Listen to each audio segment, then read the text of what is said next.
Bonjour, Bien vu. bienvenue. Vous avez trouvé facilement comment vous connecter, parce que des fois c'est un petit peu galère. Ouais, ça va. Je suis un peu nulle avec Internet, mais ça va. Ah, vous trouvez pas très doué avec Internet, c'est ça? Non, je sais pas, Non. j'y arrive pas trop, mais là, c'est bon, j'ai trouvé. Ok, ben bravo et merci d'accepter ce format, sachant un peu du format traditionnel en face à face, Mhm. dans la même pièce. Et j'avoue que pour moi c'est bien pratique, et j'espère que pour vous ça va aller aussi. Et n'hésitez pas à me dire si jamais, voilà, si ça se passe pas trop bien, s'il y a des problèmes, N'hésitez n'hésitez pas. pas. D'accord? Ok, vous m'avez trouvé par quel intermédiaire? Je sais plus, c'est un ami qui m'a donné votre. Qui m'a recommandé? Ouais. Mm. Ok. Hmm. Alors c'est une première séance. La première séance c'est toujours un petit peu spécial. Il y a plein de choses à découvrir pour moi, plein de choses à aborder. C'est souvent un petit peu frustrant parce qu'on n'a pas le temps de tout voir. Et j'imagine que si vous êtes là, c'est que vous avez hâte de trouver de l'aide. Voilà, donc je vais faire de mon mieux et le but pour moi dans cette première séance, c'est déjà d'établir le contact, de voir comment ça se passe, de comprendre un petit peu le contexte dans lequel vous évoluez. Donc ça pourrait faire la première partie de cette séance où je vais vous poser des questions pour comprendre un petit peu comment ça se passe en termes d'activité, en termes de relations amicales, sociales, de comprendre aussi un petit peu vos antécédents au niveau psychologique, voire un petit peu médical. Et la deuxième partie de l'entretien, ben, je vous laisserai me dire qu'est-ce qui vous amène à consulter, quels sont le ou les problèmes qui vous amènent ici et quelle serait votre priorité pour les régler. Et aussi, idéalement, à quoi ça pourrait ressembler une thérapie qui fonctionne comme vous aimeriez. À quoi ça ressemblerait les changements chez vous. La troisième et dernière partie, ben, j'aimerais répondre à vos questions, si vous en avez, concernant mon approche, donc les thérapies cognitives et comportementales et la thérapie des schémas, et toute autre question qui vous serait utile. Et le but de cette première séance, c'est de voir si ben, le courant passe, si vous avez l'impression que je peux vous aider, si j'ai l'impression que je peux vous aider, si ce n'est pas le cas, je vous le dirai. Est-ce que ça vous va comme manière de fonctionner? Mm. Ouais, super. Je peux vous demander votre âge? Ouais, j'ai 30 ans. 30 ans? Mm. Ok. Et alors, j'ai toujours une hésitation, Julie Dupont. Dupont, c'est avec un D ou un T ou Avec un T. avec un T? D'accord. Bah, vous voyez, j'avais mis un D. Merci pour la précision. Est-ce qu'on peut s'appeler par nos prénoms? C'est ok pour vous? Vous pouvez m'appeler Mathieu, je peux vous appeler Julie? Je peux vous appeler Mathieu? Oui. Ok. Euh, du coup, Julie, qu'est-ce que vous faites dans la vie comme activité en ce moment? J'ai monté mon entreprise et Ok. franchement, je pensais pas que ça allait marcher, hein, et puis, ben, en 6 mois, ça a tout explosé et Ok. mais c'est fou. Et du coup, Et c'est dans quel domaine? je fais des vêtements. Ok. Ouais. Donc vous êtes créatrice de vêtements, c'est ça? Et vous les concevez et vous les réalisez vous-même? Mhm. Ok, cool. Et quel type de vêtements? C'est des vêtements de haute couture, de luxe un peu. Oh. Mhm. Et donc vous avez lancé votre entreprise il y a 6 mois et finalement ça marche de manière inespérée, c'est ça? Ah bah ouais, j'ai eu un succès fulgurant, mais j'y crois pas. Ok, vous avez du mal à y croire. Ouais, C'est pas du tout ce que vous anticipiez, c'est ça? ouais, ouais, moi je pensais que ça allait être un peu nul, un peu. Voilà. Hmm. Et qu'est-ce qui vous faisait anticiper que ça allait être nul? Bon, parce que ce que je fais, c'est pas incroyable, quoi. C'est, voilà, Hmm. tout le monde peut le faire, quoi. Ok. Bon, et du coup, à votre avis, qu'est-ce que vous trouvent vos clients en fait, si vous pensez que tout le monde peut le faire? Bah justement, je sais pas, et je me dis que peut-être au bout d'un moment, ils vont se dire, en fait, c'est une arnaque, la fille, elle fait n'importe Hmm. quoi. Ok, d'accord. Donc ça vous donne l'impression que votre succès n'est pas vraiment mérité et vous n'avez pas l'impression d'avoir un talent particulier, c'est ça? Bah, non. Ok. Bon, je me note ça, j'y reviendrai plus tard. Alors, je suis désolé par avance, vous allez voir beaucoup mon front parce que je prends beaucoup de notes. C'est important pour moi de prendre ces notes, ça me permet de relire d'une séance à l'autre, de faire des liens. Donc, désolé si je vous regarde pas toujours dans les yeux. Euh, voilà, c'est pour la bonne cause. Ok, donc ça, c'est le côté professionnel. Et juste dans cette entreprise-là, est-ce qu'il y a des personnes sur lesquelles vous pouvez vous appuyer, des collaborateurs fidèles, ou vous avez l'impression d'être un petit peu seul alors, je sais même pas si vous avez des employés, en fait. Il y en a un, euh, Ok. mais je sais pas, il est pas très gentil, il est pas, Oh. il est, ouais, il est dur, mais c'est bien parce il faut que Hmm. ce soit bien, il faut que ce soit parfait en fait. Ok. J'ai pas le droit à l'erreur avec ça. Ok, Mais donc c'est il quelqu'un. critique beaucoup. D'accord, j'entends plusieurs choses. J'entends un aspect où ça a l'air d'être quelqu'un qui est peut-être perfectionniste, qui est exigeant sur le travail. Dans votre métier, je peux imaginer que c'est plutôt une qualité, d'une certaine manière. Et de l'autre, j'entends qu'il a l'air d'être critique vis-à-vis de vous. Alors, est-ce qu'il critique... Ah, peut-être vous pouvez me donner un exemple concret. Est-ce que vous avez une situation récente où il vous a fait une critique, que je comprenne un peu comment il se comporte? Bah, il dit que ce que je fais, c'est jamais assez bien, Hmm. que ouais, que je suis nulle en fait, que je pourrais faire mieux, que les autres concurrents ils sont meilleurs. Ben, c'est votre employé. Mmh. Ah, c'est marrant, j'avoue que moi, quand j'entends ça, j'ai l'impression que c'est plutôt, il se comporte comme un chef qui serait pas satisfait du travail de son employé. Ok, donc il vous dit, ce serait jamais assez bien, la concurrence, elle fait mieux, c'est ça? Ouais. Hmm. Du coup, moi je dis rien, je le laisse faire. Et ça vous fait quoi, en fait, quand il vous critique comme ça? Bah, je sais pas, je me sens humiliée un peu. Ah oui, ça doit pas être évident, du coup, pour vous de vous sentir comme ça, et ça arrive tous les jours, ou c'est à quelle fréquence? Ouais, plusieurs fois par semaine, ouais. Ok. Mais bon, comme ça marche bien, bah, c'est que on fait une bonne équipe en fait. Hmm, ok. Hmm. Donc là, pour vous, votre critère, c'est si ça marche, c'est-à-dire s'il y a des clients, si ça vend, c'est l'essentiel, c'est ça? Mm. Ok. Et du coup, pour vous, c'est le critère pour faire une bonne équipe.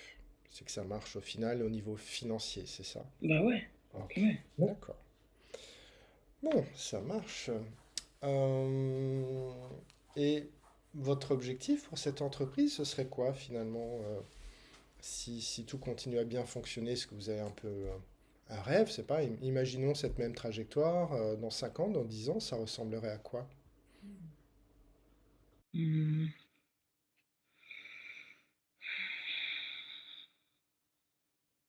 Bah franchement, je sais pas, j'arrive pas Hmm.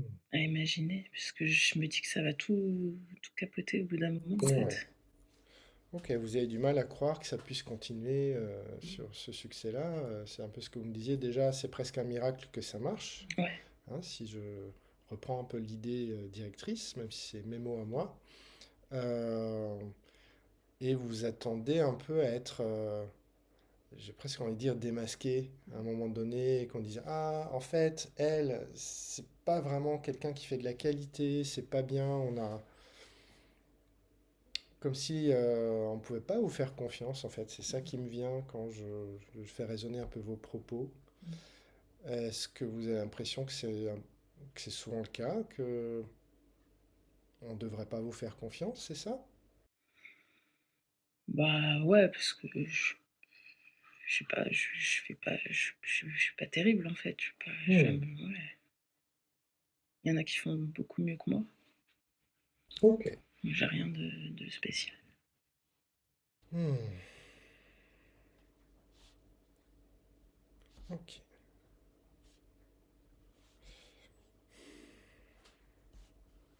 Je note, je prends le temps de noter parce que c'est important.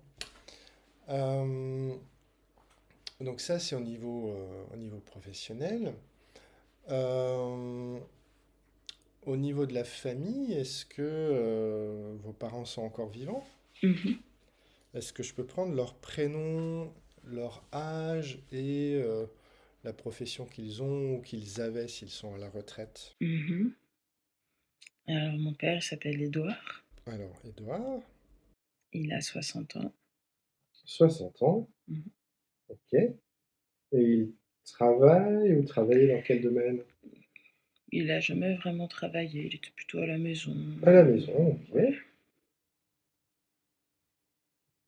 ok. Jamais vraiment travaillé, c'était des petits boulots ou bien vraiment rien? Ouais, non, il était sur le canapé un peu. Ok, Ouais. canapé à la maison. Ouais. Ok, et votre maman, son prénom c'est Ma mère s'appelle Jasmine. Jasmine. Ok, et quel âge elle a, Jasmine? Elle a 55 ans. 55 ans. Ok. Et elle a son activité Elle est avocate. avocate. Mm. Ok. Et dans un domaine particulier? Dans les affaires. Dans les affaires. Ok. Ça marche. Est-ce que vous avez des frères et sœurs? Non. D'accord. Fille. Ok. Est-ce que vous avez des amis?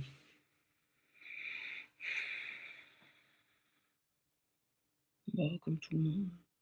Ouais, c'est quoi? C'est un ou deux, une ou deux, ou bien c'est plus des copains-copines? C'est des connaissances, en Des fait. connaissances, Ouais. d'accord. Il y a pas une personne auprès de laquelle vous pouvez vraiment vous confier, sur laquelle vous pouvez compter.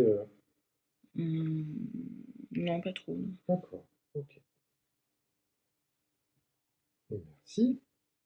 Et si vous devez vous détendre, passer un bon moment agréable, quelles sont les activités que vous faites ou que vous aimeriez faire?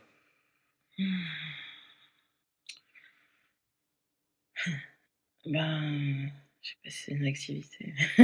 Ah, je vous vois sourire en tout cas. Mais ben, depuis que mon entreprise, elle marche bien, je bois un petit peu et ça me détend. Ok, vous buvez quoi? Du bon vin, j'aime bien. D'accord, On du bon vin. pourrait dire que c'est l'œnologie, ma passion. Ok, et à quelle fréquence vous buvez du coup? Ah bah, un petit peu tous les jours parce que la journée après, le Ok, soir. donc plutôt le soir après la dure journée de travail, Hum, c'est ça? ouais. Ok. Et est-ce que vous avez une idée de la quantité? Alors, je voudrais aussi vous rassurer, c'est des questions que je pose à tout le monde en fait, hein, j'ai pas de jugement là-dessus, Hum. mais ça m'aiderait moi de savoir un peu quelle quantité, combien de verres vous avez l'impression de boire en moyenne. Bah, ça dépend si la journée elle a été stressante ou pas. Hmm, Mais au moins 2 verres quand j'arrive et puis hmm. après un petit 3, un petit quatrième des fois. Entre 2 et 4 verres, c'est ça, Ouais. et en tout cas ça varie en fonction du stress. Mmh. Et donc je vous remercie de me donner ces informations et c'est intéressant de voir qu'il y a certains de nos comportements, effectivement, qui visent à baisser le stress, qui est parfaitement normal. Et pour moi, c'est utile de voir les différentes stratégies finalement que vous utilisez pour réduire le stress. D'ailleurs, je vois aussi que vous balancez un petit peu comme ça. Mmh. Est-ce que c'est quelque chose que vous faites aussi quand vous êtes un peu stressé? Est-ce que c'est quelque chose Mmh. qui vous fait du bien? Ouais, ça me Ouais, un peu comme ouais. un bercement, c'est ça? Mmh. Ok. Bon, donc il y a deux éléments anti-stress là pour l'instant, l'alcool et Mmh. puis un peu ce bercement-là. Est-ce qu'il y a d'autres choses qui vous permettent d'apaiser le stress? Le soir avant de dormir, je prends des cachets aussi. Ok. Vous prenez quoi comme cachet? Des anxiolytiques et des somnifères. Ok. Alors moi je suis pas médecin, je suis encore moins psychiatre, hein, je prescris rien. c'est pas ma spécialité. Toutefois, si jamais vous avez le nom de l'anxiolytique et de ce que vous prenez, c'est utile pour moi. Ça me permet de faire quelques vérifications sur un peu la famille de molécules. Ouais, je Voilà, sais, il c'est faut utile. pas prendre avec l'alcool normalement. Alors c'est vrai que les anxiolytiques de la famille des benzodiazépines, c'est vraiment dangereux de les prendre en même temps que l'alcool. Il y a vraiment un risque mortel parce que ça se met sur les mêmes récepteurs du cerveau en fait. Mais je suis pas là pour vous faire la morale, je suis juste là pour vous informer de certains dangers en fait et Mm, vous aider à voir comment on peut trouver de l'apaisement aussi d'autres manières. mm, D'accord. Moi, le jugement, ça m'intéresse pas. J'ai juste envie de comprendre ce qui se passe pour vous et de voir comment je peux vous aider au mieux. Est-ce que ça vous va comme optique? mm. Ouais. Ok. Bon. Et du coup, vous prenez donc, si j'ai bien compris, des médicaments pour vous aider à dormir. Donc, vous avez des difficultés au niveau du sommeil, c'est ça? Ouais. Ouais. Vous pouvez m'en dire un petit peu plus sur comment ça a commencé?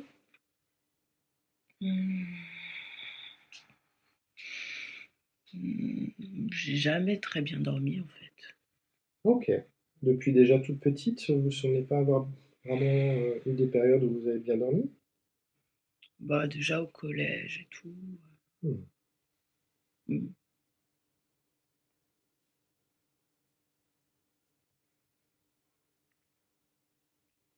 mm, Ouais, c'est pas toujours évident de se souvenir précisément, hein.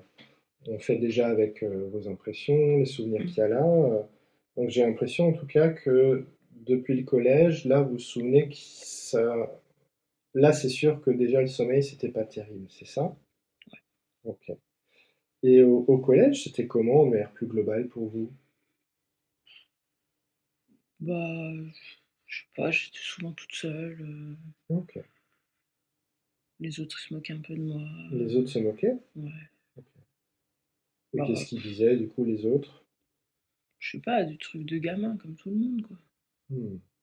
C'est vrai que les gamins, c'est pas toujours tendre hein, entre eux. Ouais. Ouais. Et ces trucs de gamins, ça ressemblait à quoi si on devait faire un petit prélèvement, un petit échantillon représentatif, quel genre de choses ils faisaient ou disaient qui n'étaient pas chouettes pour vous? Ben, j'avais des boutons, alors ils se moquaient de mes boutons, que j'avais une tête de calculatrice. Mais c'était vrai, Oh, hein. c'est pas sympa. Mais c'est vrai, c'était Ouais, vrai. J'étais pas jolie, j'avais des boutons partout. ouais, C'était mais dégueulasse. ouais, C'était. ok. Donc vous trouvez qu'ils avaient raison de... Ah bah ouais, moi Ok, aussi je me le disais devant le miroir le matin, ok. que c'était moche, que c'était. Hmm. Moi j'aurais pas voulu de moi non plus. Et c'était comment pour vous, au niveau émotionnel, de recevoir ces critiques?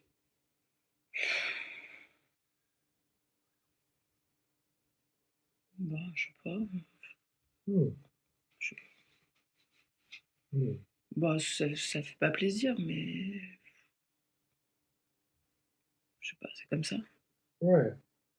Là, quand je vous vois hausser les épaules comme ça me donne l'impression d'une personne qui est un petit peu résignée, en fait. C'est bon, il n'y a rien à faire, c'est comme ça. Mm. Bah Ouais. ouais, j'allais pas faire quoi. Ouais. Ok. Moi,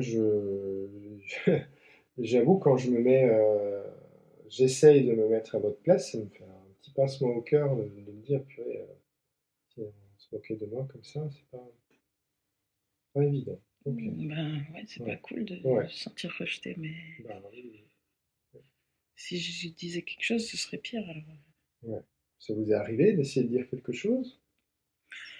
Non, en général, je faisais plutôt la gentille avec ceux qui étaient Hmm. pas trop cool. Moi, je me disais peut-être qu'ils seraient Ouais. moins méchants. Ouais. Est-ce que ça fonctionnait du coup? Pas trop, mais ça me donnait Ouais. l'impression Ouais. de faire quelque chose. Ouais, bah, c'est sûr que c'est des situations vraiment douloureuses, compliquées, et on essaie de faire ce qu'on peut. Et c'est vrai que bah, une des stratégies, c'est de faire profil bas. On essaie de Mm. nous laisser tranquilles. Donc c'est vraiment compréhensible que vous ayez adopté cette stratégie-là. Et du coup, je me dis que la nuit, ça ne devait pas être facile pour vous. Comment ça se passait du coup le soir? Est-ce que vous vous souvenez un peu de ce qui vous tournait en tête? Ouais, bah, je pensais beaucoup.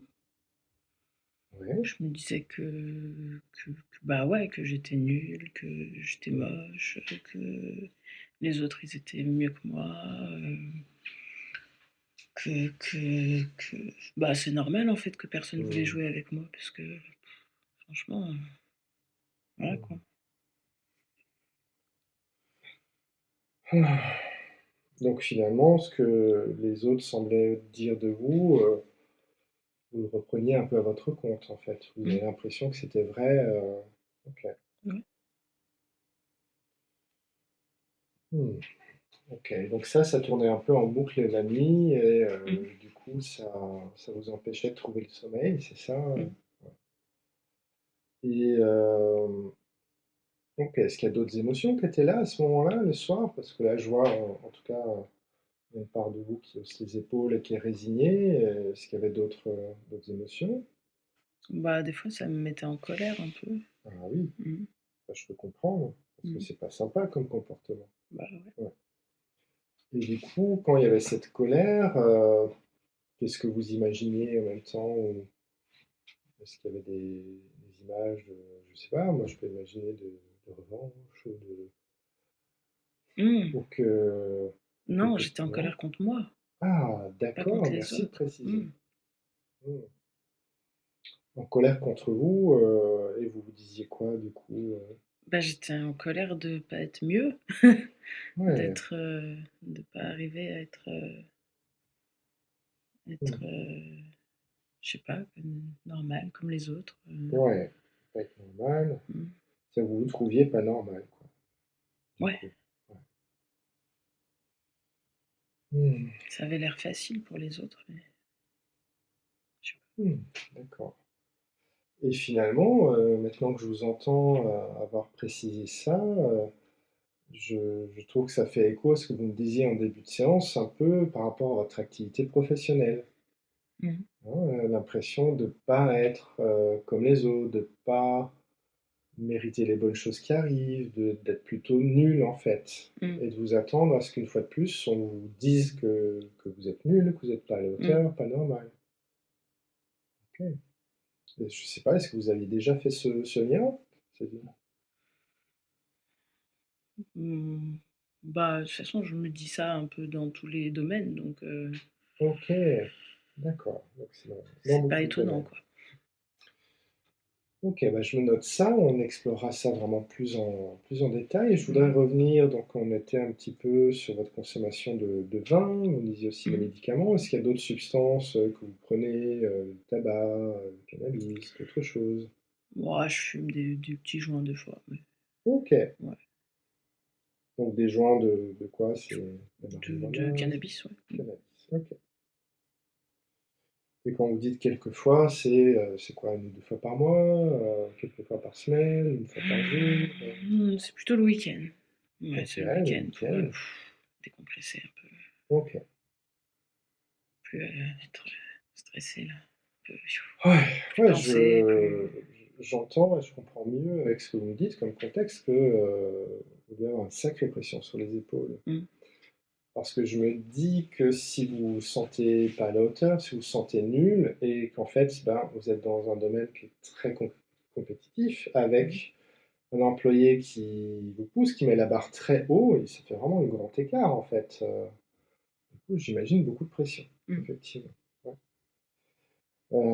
Donc c'est bien compréhensible de décompresser et peut-être on verra entre nous d'autres moyens potentiels d'essayer de trouver comment se décompresser.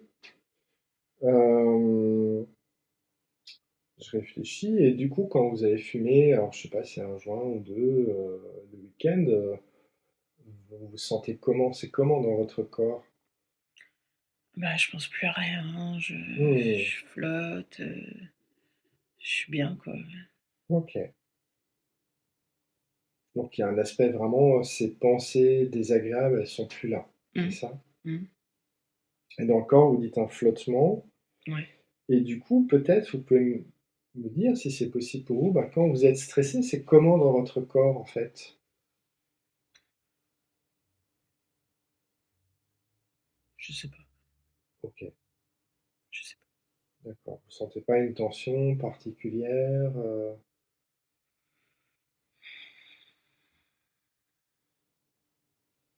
Bah, je sais pas, non, comme tout le monde, quoi. Je suis un peu contractée dans les épaules. Ok.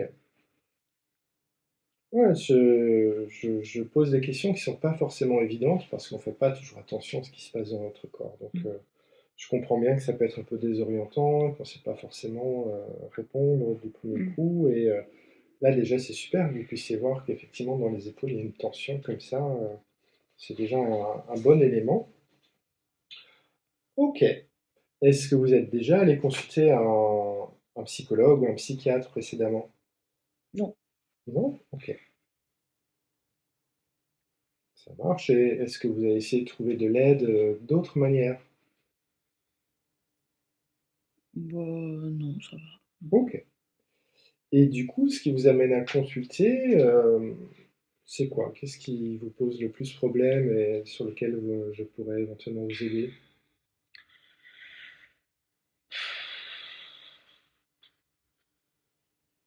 Bah, ouais, je sais pas, je me sens pas super bien, en fait. Hmm. Je suis un Ok. peu Donc c'est un mal-être un peu général, c'est ça? ouais, je sais pas, quand je vois les autres, ils s'amusent, ils rigolent. Hmm. Ouais, moi, je sais pas trop, Ok. Hmm.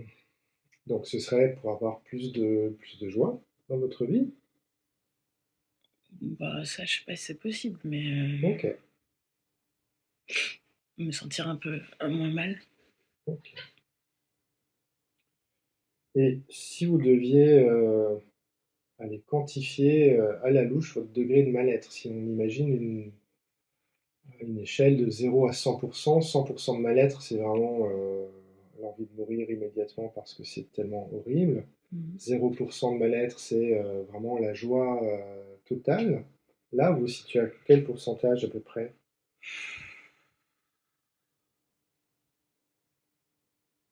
Mmh, 75-80. Hmm, ok, donc déjà un haut niveau de mal-être, là, en fait. Mmh. Ouais, Ouais, mais bon, c'est toujours, comme ça, en ça a fait. toujours été un peu comme ça pour Ouais. vous. Ok. Et finalement, là, en imaginant cette échelle, je vois qu'il y a deux manières de concevoir les choses. C'est d'enlever le mal-être. Et Mmh. finalement, ok, plus de mal-être. Mais est-ce que ça suffirait pour vous? Ce serait suffisamment chouette? Ou est-ce que finalement, on va de l'autre côté, on rajoute du bien-être? Parce qu'en fait, Mmh. c'est presque deux échelles indépendantes, finalement. Je l'ai imaginé en un seul continuum, mais on pourrait en faire deux. Est-ce que votre objectif, dans l'idéal, ce serait aussi d'ajouter de la joie, ou bien c'est juste déjà diminuer le mal-être de manière conséquente, ça suffirait? Bah, ce serait déjà bien, Ce serait déjà bien. ouais. Ouais. Ok. Et alors, nous, dans les TCC, on aime bien un peu des points de repère, avoir un peu des indicateurs, sans être obsédé par ça, mais j'aime bien l'idée qu'on se crée des indicateurs pour voir si on va dans le bon sens dans notre travail. Pour qu'on puisse se dire d'ici, je sais pas, quelques semaines ou quelques mois, ah bah tiens, on est à tel niveau. Votre objectif, si la thérapie devait fonctionner comme vous le souhaitez, ce serait qu'on soit à quel pourcentage de mal-être du coup? Mmh.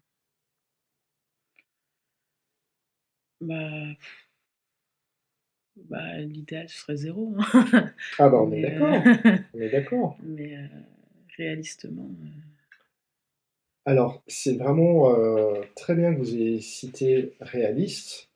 Effectivement, là, je vous demande l'idéal parce que ça me donne un point de référence. Et ensuite, on va se définir des objectifs qui nous paraissent réalistes, qui nous paraissent raisonnables, qui sont déjà suffisamment bien. mmh, D'accord? Donc 0% de mal-être, ça ne me paraît pas vraiment réaliste, non pas par rapport à vous, mais par rapport à l'être humain en général. Il y a toujours des petites choses qui tiraillent mmh, à droite à gauche, ça fait partie de la vie. D'accord? Donc, dans la psychologie, on se base un peu sur l'idée d'un degré de souffrance, un degré de souffrance qui soit vraiment hors norme ou qui vient perturber la vie de la personne de manière significative, en fait. Et j'ai l'impression que c'est le cas pour vous, hein, 75-80% de souffrance, ça me paraît élevé. Donc, si on pouvait descendre à quelque chose qui soit pas zéro, On s'en Mm. rapproche, mais quelque chose qui soit de l'ordre d'une expérience humaine normale, compte tenu des circonstances de vie actuelles. Ça pourrait être quel pourcentage en fait qui serait désirable et en même temps réaliste? Bah, 20-25, ce serait bien. Ouais, 20-25. Allez, c'est bien. Ça nous donne un point de repère. J'aime bien avoir ça en tête. Ça permet de voir si on fait un bon boulot ou pas. Est-ce qu'il y aurait d'autres indicateurs, peut-être encore plus concrets, qui montreraient que le mal-être, il a diminué de manière significative? Je vais reformuler ma question. C'est, imaginons que un matin, vous vous réveillez, et là, vous constatez qu'en fait, notre travail, il a complètement fonctionné. À quoi vous le verriez, en fait? Qu'est-ce qui aurait changé dans votre corps, dans votre vie, qui vous prouve que vraiment ça a fonctionné, la thérapie? Bah, j'aurais peut-être pas besoin de boire le soir en rentrant. Ok, pas besoin de boire. Mmh, Et quand vous dites pas besoin de boire, ce serait du coup 0 verre par semaine ou c'est quoi non, de temps en l'indicateur? temps, mais que ce soit pas, parce que je me sens pas bien. Ok, donc boire vraiment par choix. Oui, voilà, quand avec des amis. Ok. Et là aussi, j'aimerais bien qu'on imagine un indicateur. Donc là, on est entre 2 4 verres par jour. Euh, donc ça fait 4 fois 7, 28. 3 fois 7, 21. Donc une vingtaine de verres. Du coup, si c'était par choix, le week-end avec des amis, ce serait combien? On passerait d'une vingtaine de verres par semaine à combien? Je sais pas, 2 verres, le samedi midi, puis 2 verres le dimanche midi, un truc comme ça. Allez, je vais mettre 2 à 5 verres et la consommation plutôt le week-end, Mmh. pas en semaine. Ok, donc on a un autre indicateur. Et sur le sommeil, en fait, on n'a pas fini d'explorer, hein. Encore une fois, c'est une première séance, on dégrossit un peu les Mmh. choses. Euh, Là, actuellement, vous avez l'impression de dormir combien d'heures par nuit? Heu, Pas beaucoup. Hmm. Après j'ai mon mari qui ronfle aussi. Ah, mais oui, on n'a pas parlé de votre mari. Oh là là, heureusement que vous êtes là, heureusement qu'on Ouais. est à deux cerveaux, vous voyez. On a beau être psy, des fois on oublie Mmh. des choses basiques. Alors, vous voulez bien me donner le prénom de votre mari? Il s'appelle Kevin. Donc Kevin, Mmh. ok. Et à quel âge Kevin? Comme moi, il a 32 ans. 32 ans aussi. Est-ce qu'il a une activité? Ouais, ouais, il travaille, il est boulanger. Boulanger, ok. Ouh, je me dis que peut-être ses horaires, ça ne doit pas être exactement les vôtres. Ouais, c'est pour ça, c'est chiant. Ah ouais, ok. Ouf, et du coup, il se lève à quelle heure? Pareil, il se lève à 3 heures. Il se lève à 3 heures du Mmh. matin. Ok. Ouais. Et du coup, vous, combien d'heures par nuit vous dormez en moyenne? 4, 5 si c'est une très bonne nuit. Ouh. Et comment vous faites pour tenir? Parce que c'est vraiment quasiment le minimum physiologique, 4 5 heures par nuit. Bah, Hmm. je sais pas, je bois du café. Ah, vous buvez beaucoup de café. Ouais. D'accord. Ok. Et si notre travail thérapeutique fonctionne comme on l'espère, vous et moi, vous pensez que vos nuits, ça ressemblerait à quoi du coup? Bah, si je pouvais faire des vraies nuits complètes de 8 heures, Ah ouais, ce serait bien. ça ce serait bien. Ouais. Et si vous faisiez des nuits de 8 heures, allez, on pourrait se dire combien de nuits de 8 heures par semaine, ce serait déjà chouette? Ben, 3, 4, c'est 3 bien. 4. Ouais. Ok. Hmm. Bon, ça marche, ça nous donne des points de repère. Donc si notre thérapie fonctionne, il y aura un mal-être beaucoup plus faible qui se rapproche du mal-être qu'on peut avoir épisodiquement, qui fait partie un peu de l'expérience humaine. Vous consommeriez beaucoup moins d'alcool Mmh. et plutôt dans un cadre festif où c'est vous qui choisissez et de manière raisonnable et raisonnée. Et puis vous auriez des meilleures nuits. Et pour la consommation de cannabis, est-ce que ça changerait quelque chose aussi si on réussissait notre travail ou pas forcément? Bon, je pense que j'en prendrai toujours, mais moins pour Ok. m'échapper en fait. Hmm, d'accord. Ça marche. Alors, je vois l'heure qui tourne à vitesse grand V. Là, j'ai déjà quelques petits points de repère, donc merci pour tous ces éléments. Et je vous poserai d'autres questions, hein. On va continuer à faire connaissance si c'est OK pour vous à la prochaine séance. Mais avant ça, j'aimerais peut-être vous proposer un outil d'ici la prochaine séance qui est un outil d'auto-observation. Est-ce que c'est OK pour vous? Est-ce que Je vous sais pas ce que sentez... c'est, mais Voilà, OK. Ben, je vais vous expliquer et vous allez me dire si ça fait sens pour vous. Donc, l'idée pour moi, c'est lors de nos premières séances, là, c'est de faire un peu comme une Google Maps de vous. De me dire, ben voilà, Julie, elle est ici. Avant, peut-être il y avait le passé douloureux des moqueries au collège. Il y avait des relations peut-être pas toujours faciles avec certaines personnes. Là, actuellement, il y a l'activité qui met beaucoup de pression. Il y a un peu le marécage de l'insomnie. Il y a la montagne énorme du stress. Euh, peut-être le marécage du décalage horaire avec Kevin. Et vous aimeriez aller dans les vertes prairies de peut-être de l'accomplissement personnel, ou au moins, disons, de l'endroit où on peut souffler déjà. J'ai l'impression que ce sera déjà bien. Ça. Je souffle. Donc là, c'est comme si on établissait cette carte avec un peu une vue d'ensemble, une vue d'avion, une vue satellite. Et ce que j'aimerais, pour que je comprenne un petit peu mieux le terrain, la géographie, qu'on puisse tracer un itinéraire de là où on est à là où vous désirez aller, c'est faire un peu des prélèvements de terrain. Donc de zoomer et de voir des choses plus en détail. Et pour ça, bah, les auto-observations, ça aide beaucoup. Alors, je ne sais pas si vous avez une feuille, Mhm. c'est toujours un bon réflexe en thérapie de prendre quelques notes. Et là, je vais vous expliquer. Donc, l'idée, c'est on va prendre la feuille en paysage. On va se faire 4 colonnes. La première colonne, on va mettre comme nom situation. Et l'idée, c'est de décrire les moments de la journée entre maintenant et notre prochaine séance où il y a quelque chose de pas très cool qui se passe pour vous. C'est justement peut-être vous sentez de la tension dans les épaules ou bien vous dites donc des moments voilà, qui sont pas chouettes pour vous. Et dans cette colonne, l'idée c'est de me dire bah, je suis où? Donc peut-être je suis au travail ou je suis à la maison. Mhm. C'est quand? Est-ce que c'est je sais pas, vendredi 15h30? Est-ce que c'est dimanche matin? Est-ce que c'est je sais pas, lundi soir au moment de m'endormir à 23h? Donc où, quand, je suis avec qui? Est-ce que je suis avec mon collègue de travail? Est-ce que je suis avec Kevin? Est-ce que je suis seul? Et je fais quoi? Donc, est-ce que je suis au lit et en fait il y a un SMS de mon collaborateur qui arrive?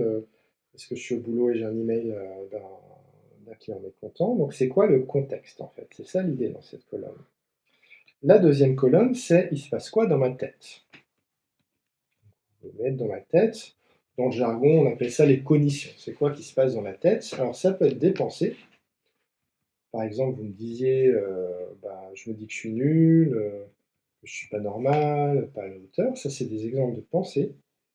Et ça peut être aussi des images. C'est-à-dire que des fois, on voit, on se fait des petits films. En fait, je ne sais pas si ça vous arrive.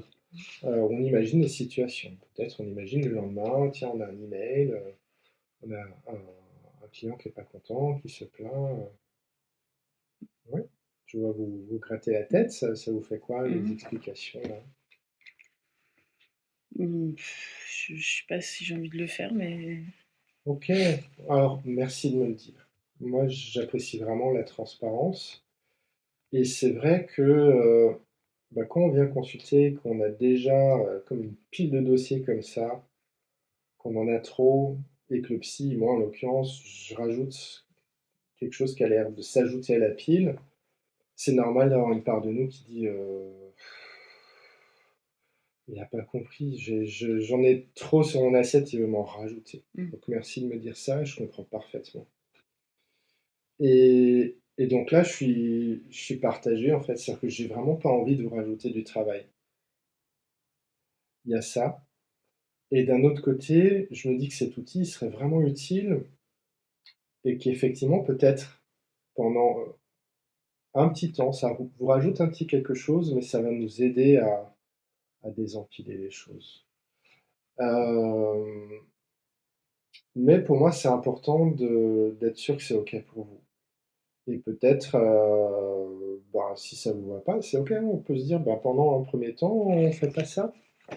Peut-être, je peux finir de vous expliquer de quoi ça ressemble, et après, vous pourrez décider si vous le faites ou pas, et puis, on n'est pas obligé de faire ça tous les jours. D'accord? Mmh. Moi, si j'avais ne serait-ce qu'une situation d'ici la prochaine fois, ce serait déjà un bon matériau de départ. Vous en pensez quoi? Je termine mes explications? Ouais, je vais le faire. Ouais? Ok, cool. En tout cas, merci d'avoir dit que c'est pas évident. J'apprécie vraiment l'authenticité, c'est important parce que c'est vraiment une relation de collaboration entre nous. Moi, je suis votre allié. Je suis pas là pour vous dire ce qu'il faut faire. Bon, donc est-ce que vous pouvez me redire ce que vous avez compris sur la deuxième colonne, là, ce qui se passe dans la tête, que je complète si besoin? Hem, Il faut que j'écrive, mes pensées, Ouais, les scénarios que je me fais un peu dans la tête, exactement. Ouais, en fonction de la situation en qui fonction de la se passe. situation. Ok, parfait. Et il nous reste deux colonnes, et Mmh. après ça, je vous lâche. La colonne suivante, c'est qu'est-ce qui se passe dans le corps. D'accord? Donc dans le corps, c'est des sensations ou des émotions. Alors là, l'idée, c'est de prendre vraiment vos mots à vous. Hein, de dire, bah, peut-être là, dans cette situation-là, où j'ai mon collègue de travail qui me dit ouais, on n'est pas à la hauteur, bah, peut-être dans ma tête, je me dis bah, je suis nul, les autres ils font mieux. Et du coup, dans le corps, je peux imaginer, avec ce qu'on m'avait montré, qu'il y a quelque chose qui se tend peut-être sur les épaules. Ouais. Et au niveau émotionnel, du coup, ce serait quoi dans cette situation que j'évoque alors, je ne sais pas si vous connaissez un peu les noms, les mots pour les émotions. Qu'est-ce qui vous viendrait? Non, je connais pas trop les émotions. Ok. Alors, je peux vous citer les 5 grands registres émotionnels. C'est alors la joie, Mmh. d'accord? Celle-là, on l'aime bien. Ah, regardez, il y a. Alors, chez moi, ça, ça reconnaît les gestes, ça fait un petit pouce. Donc, je like, c'est la joie. Euh, Là, on peut mettre la tristesse, par exemple, Mmh. la colère. Vous avez cité avant la colère. On peut avoir aussi la peur, ok, et le dégoût. C'est les 5 grands registres émotionnels. Après, il y a des variantes, il y en a plus, mais ça, déjà, c'est, on travaille avec ça, ça nous suffit déjà pour la base. Ça fait des bons points de repère. Donc, si jamais vous arrivez à sentir si s'il y a un petit peu de tristesse, s'il y a de la colère, mais mettez vos mots à vous. Par exemple, pour colère, ça peut être de l'agacement, on peut dire je suis furieux, je suis pas content. Voilà, mettez vos mots. Déjà, on va partir là-dessus, puis je vous parlerai plus en détail des émotions une autre fois. Mmh. Ok, et dernière colonne, bah, c'est qu'est-ce que vous faites du coup dans cette situation avec ces pensées ou ces images dans votre tête, ces sensations et émotions dans votre corps. Du coup, quelles sont vos actions et c'est quoi les conséquences immédiates? Donc, c'est actions et conséquences immédiates. Par exemple, dans la situation qu'on évoquait, je peux imaginer que peut-être vous allez, ouais, imaginons vous vous mettez à vous balancer un petit peu et peut-être ça crée un petit peu de l'apaisement. Voilà, par exemple. Ou bien si c'était le soir, bah, vous prenez 2-3 verres de vin et puis vous pensez commencer à vous lâcher un petit peu la grappe. Ouais, tu vois, que vous reniez un petit peu les ondes, Mmh. est-ce que ça vous stresse ce que j'évoque? Je Qu'est-ce qui se passe pour vous? Non, c'est Hmm. bon, c'est bon. Ok. J'ai l'impression qu'il y a quelque chose de pas confortable qui se passe pour vous, là. Je sais pas si j'ai envie de faire ça. Je sais Hmm. pas. D'accord. C'est vrai que c'est pas forcément agréable de voir un peu plus en détail des choses qui sont douloureuses. Vous avez raison. Euh, c'est pas toujours facile. Euh, Là, quand je vous vois réagir comme ça, j'aurais envie de vous proposer quelque chose pour avoir un petit peu d'apaisement là maintenant. Est-ce que c'est OK pour vous? Mhm. Ouais. Si c'est OK pour vous, je vous propose de mettre une main sur votre cœur, hein, donc sur le haut de la poitrine, et de frotter un petit peu comme ça, et peut-être de fermer les yeux et de prendre une grande inspiration, et de faire une grande expiration comme ça. Donc continuez en frottant un peu. Et d'expirer lentement, comme si vous chassiez ce ce qui vous stresse.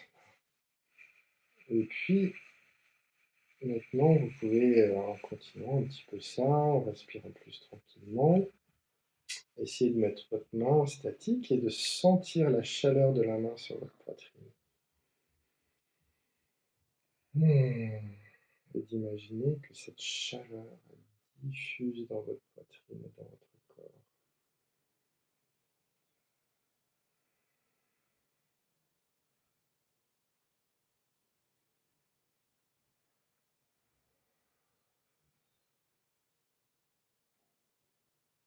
Hmm.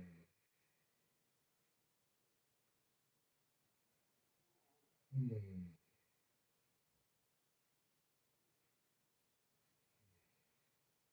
Ok, vous sentez quoi sous votre main? C'est quoi les sensations?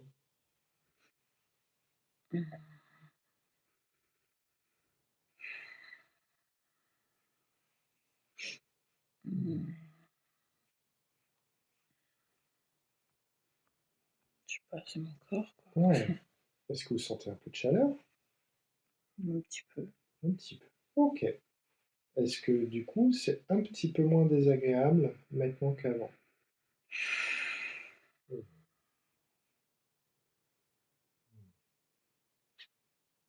Ok. Mhm. Hmm. Je sais pas. Ça pourrait être encore plus agréable que ça, c'est ça? Mhm. Hmm. Ok. Bon, alors je vois l'heure qui tourne là, malheureusement, mais du coup, je vous remercie d'avoir réagi de manière authentique. Et ce que j'ai envie de vous proposer, c'est finalement de mettre de côté cet outil d'auto-observation pour l'instant. Ok. Et peut-être, j'aimerais commencer nos prochaines séances par des outils de détente, de relaxation, pour tout de suite que ça aille un petit peu mieux. D'accord?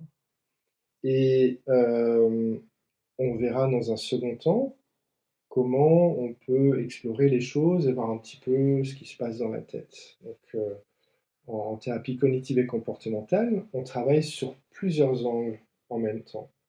Il y a l'angle corporel émotionnel, d'accord. Il y a l'angle cognitif, c'est les pensées qui tournent en boucle, qui se ressemblent parfois un petit peu. Et puis il y a qu'est-ce qu'on fait, comment on agit, comment on se comporte. Donc tout ça, c'est en interaction et ça nous donne autant de leviers à actionner pour essayer d'aller mieux. Et donc là, finalement, vous voyez, mon premier réflexe, c'était peut-être d'aller un peu trop dans le cognitif. Bah, je pense que peut-être c'est pas adapté pour démarrer et qu'on ferait mieux d'être un petit peu plus dans le corps et dans l'apaisement. Ça vous va qu'on démarre comme ça? Ouais. J'ai votre autorisation? Ouais. Ah, super. C'est important pour moi d'être sûr que ça vous convient. D'accord? Je ne vais pas faire quelque chose sans vous, sans votre accord. C'est vraiment important. Ok, ben peut-être je peux vous proposer, si vous le voulez, dès que il y aura de nouveau cette tension, cette chose très désagréable dans votre corps, comme ça s'est manifesté là, de réessayer ce qu'on a fait là, de vous faire un petit massage du haut de la poitrine, de prendre une grande inspire, d'expirer, puis de garder la main là et d'essayer de sentir la chaleur. On peut démarrer par ça si ça vous va. Ok. Donc, bah, si c'est ok pour vous, est-ce que vous serez d'accord qu'on se revoit peut-être pour une prochaine séance? Mm. Ouais? Ok. Donc, je vous propose le même créneau la semaine prochaine, ça irait pour vous? Ok, très bien. Bon, bah écoutez, je vous souhaite que ça aille le mieux possible et on se revoit la semaine prochaine pour continuer à avancer. Ça marche? Merci. Merci. Au revoir.